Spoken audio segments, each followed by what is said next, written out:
Assalamualaikum warahmatullahi wabarakatuh. Perkenalkan, nama saya Zaratul Imananda dengan NIM 24210104071 dari kelas D4. Kali ini saya akan menjelaskan tentang pengertian studi Islam dan ragam pendekatan studi Islam. Kita awali dengan adanya pendekatan.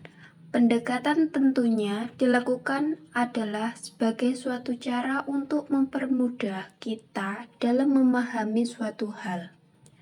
Apabila kita ingin memahami seseorang, maka perlulah adanya pendekatan. Itu juga harus dilakukan pada saat kita ingin memahami Islam, maka kita harus melihat dan juga melakukan pendekatan terhadap Islam.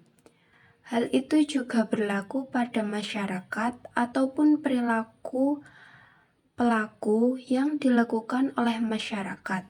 Tentunya ketika kita hadir, maka kita harus melakukan suatu pendekatan, sehingga akan timbul suatu pemahaman dengan secara mendalam, sehingga kita tidak akan memahami itu sebagai suatu hal yang dangkal, dan kita bisa memahami menjadi sebuah kebijakan yang tentunya akan menghasilkan perilaku yang baik.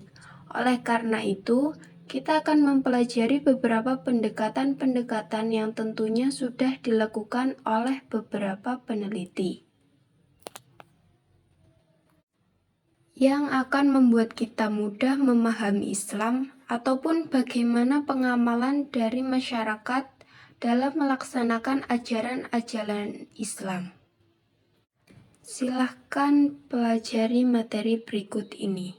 Sebelumnya, saya akan menyebutkan apa saja yang akan saya jelaskan.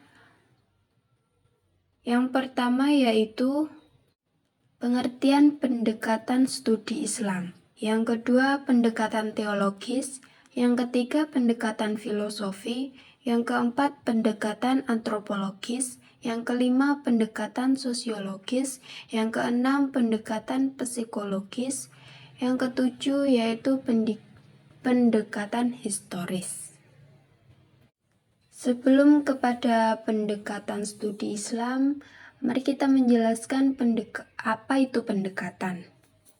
Pendekatan merupakan suatu cara pandang yang terdapat dalam suatu bidang ilmu yang selanjutnya digunakan dalam memahami agama. Nah, setelah kita tahu apa itu pendekatan, selanjutnya kita beralih kepada pengertian pendekatan studi Islam. Pendekatan studi Islam adalah cara kerja untuk memudahkan seseorang mengetahui dan mendalami Islam secara luas dan menyeluruh agar tidak muncul pola pikir yang dangkal. Bahwasannya dalam menjalankan ajaran Islam, maka kita memerlukannya namanya pendekatan. Oleh karena itu, kita akan membahas terkait dengan pendekatan, sehingga harapannya kita bisa menentukan pendekatan apa yang cocok untuk studi Islam kita. Nah, yang pertama terkait dengan penggunaan pendekatan yang kita tahu dalam kehidupan sehari-hari kita. Dapat melihat banyak sekali praktek-praktek yang berbeda di antara umat Islam. Tentunya hal tersebut ada kaitannya dengan bagaimana kita melakukan studi Islam. Kita harus bisa melihat Islam mulai dari pendekatan-pendekatan yang ada, yaitu pendekatan teologis, filosofis, antropologis, sosiologis, psikologis, dan historis. Sehingga dari pilihan pendekatan-pendekatan tersebut, maka kita harus bisa mencari pendekatan yang sesuai dengan studi kita terkait dengan Islam yang ada. Apa praktek yang dilakukan oleh masyarakat setelah kita menentukan pendekatan yang sesuai?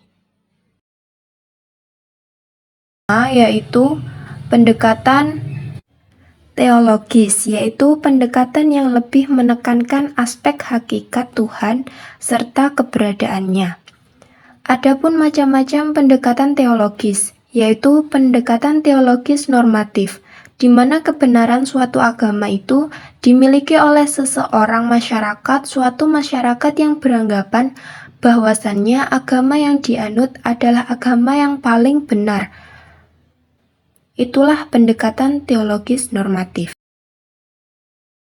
Yang kedua adalah pendekatan teologis dialogis, di mana perspektif agama lain itu menunjang di dalam pemikirannya, sehingga dia tidak menganggap hanya pada agamanya sendiri, tetapi dia juga memandang dari perspektif agama lain.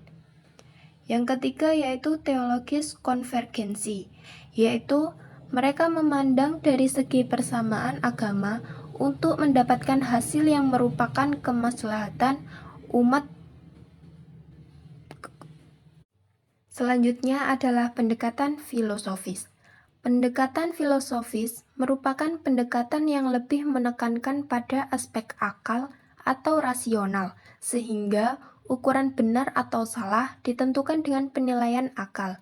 Sering kita melakukannya karena manusia tentunya diberikan kelebihan, yaitu memiliki yang digunakan sebagai proses pemikiran untuk menentukan kebenaran. Tentunya hal tersebut juga harus menggunakan dasar-dasar yang kuat dari Al-Quran dan juga As-Sunnah. Selanjutnya pendekatan antropologis, yaitu pendekatan yang lebih mendekatkan pada aspek memahami agama dengan cara melihat praktik keagamaan yang tumbuh dan berkembang dalam masyarakat. Tentunya kita tahu kita hidup di dalam lingkungan masyarakat, maka kita bisa melihat bagaimana praktek-praktek agama yang dilakukan dalam kehidupan masyarakat di lingkungan kita. Maka disitulah dinamakan pendekatan antropologis. Selanjutnya pendekatan sosiologis. Pendekatan sosiologis yaitu peningkatan kemampuan manusia untuk menyesuaikan diri atau beradaptasi dengan lingkungan sosialnya, agar pola pikirnya berkembang dan mengalami evolusi. Tentunya kita berada pada masyarakat yang baru atau masyarakat yang berbeda dengan kehidupan kita sebelumnya. Maka kita harus bisa menyesuaikan diri ataupun beradaptasi. Disitulah proses pendekatan terjadi, maka kita harus bisa melakukan pendekatan sosiologis. Pendekatan psikologis adalah pendekatan dengan memahami agama, dengan mempelajari jiwa seseorang, dengan cara melihat gejala perilaku yang dapat diamati. Tentunya dari ajaran agama, kita akan memiliki dampak terhadap psikologis seseorang. Dari situlah kita bisa mengamati dan melakukan pendekatan psikologi. Apabila kita sudah menegur, menemukan pendekatan yang sesuai pada saat kita menerapkan di dalam masyarakat, barulah kita menentukan metode studi agama yang sesuai dengan pendekatan yang kita lakukan. Selanjutnya yaitu pendekatan historis. Pendekatan historis yaitu pendekatan dengan menumbuhkan perenungan untuk memperoleh hikmah dengan cara mempelajari sejarah nilai-nilai Islam yang berisikan kisah.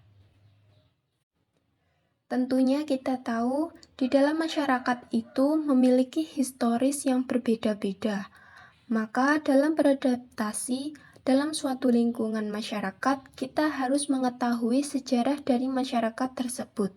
Kita tidak boleh serta-merta untuk meyakinkan pada mereka terhadap apa yang kita yakini. Karena apabila itu dilakukan dengan tergesa-gesa, maka itu akan menimbulkan kebencian di dalam diri mereka. Maka disitulah kita harus melakukan pendekatan historis untuk menentukan apa metode yang harus kita lakukan. Setelah pemaparan materi ini selesai, berikutnya saya akan membacakan kesimpulan dari materi ini. Dengan berkembangnya zaman ini, kehadiran agama semakin dituntut agar ikut terlibat secara aktif untuk memecahkan berbagai masalah yang dihadapi umat manusia. Agama tidak hanya menjadi lambang kesalehan atau berhenti dalam khotbah, tetapi juga menunjukkan cara-cara yang paling efektif dalam memecahkan masalah. Dalam memahami agama, banyak pendekatan yang dapat dilakukan. Hal tersebut perlu dilakukan karena pendekatan tersebut dapat dirasakan penganutnya. Berbagai pendekatan dalam studi Islam meliputi pendekatan teologis, historis, antropologis, sosiologis, psikologis, dan fisiologis. Adapun yang dimaksud dengan pendekatan di sini adalah cara untuk memudahkan seseorang mengetahui dan mendalami Islam secara luas dan menyeluruh agar tidak muncul pola pikir yang dangkal. Berikut beberapa ragam pendekatan dalam studi Islam. Yang pertama yaitu pendekatan antropologis. Pendekatan antropologis adalah pendekatan yang lebih mendekatkan pada aspek memahami agama dengan cara melihat praktik keagamaan yang tumbuh dan berkembang dalam masyarakat. Yang kedua, pendekatan sosiologis. Pendekatan sosiologis adalah peningkatan kemampuan manusia untuk menyesuaikan atau beradaptasi dengan lingkungan sosialnya, agar pola pikirnya berkembang dan mengalami evolusi. Yang ketiga, pendekatan teologis. Pendekatan teologis merupakan pendekatan yang lebih menekankan aspek hakikat Tuhan serta keberadaannya. Yang keempat, pendekatan filosofis. Pendekatan filosofis merupakan pendekatan yang lebih menekankan pada aspek akal atau rasional, sehingga ukuran benar atau salah ditentukan dengan penilaian akal. Yang kelima yaitu pendekatan historis. Pendekatan historis adalah pendekatan dengan menumbuhkan perenungan untuk memperoleh hikmah dengan cara mempelajari sejarah nilai-nilai Islam yang berisikan kisah. Yang keenam yaitu pendekatan psikologis. Pendekatan psikologis adalah pendekatan dengan memahami agama dengan mempelajari jiwa seseorang dengan cara melihat gejala perilaku yang dapat diamati. Itulah kesimpulan dari materi yang sudah saya paparkan dalam video.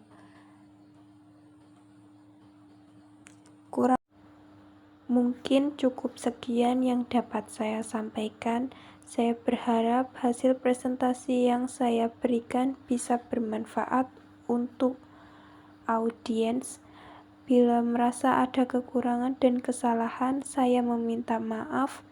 Demikian isi presentasi saya kali ini. Kurang lebihnya mohon maaf. Sekian, terima kasih. Wassalamualaikum warahmatullahi wabarakatuh.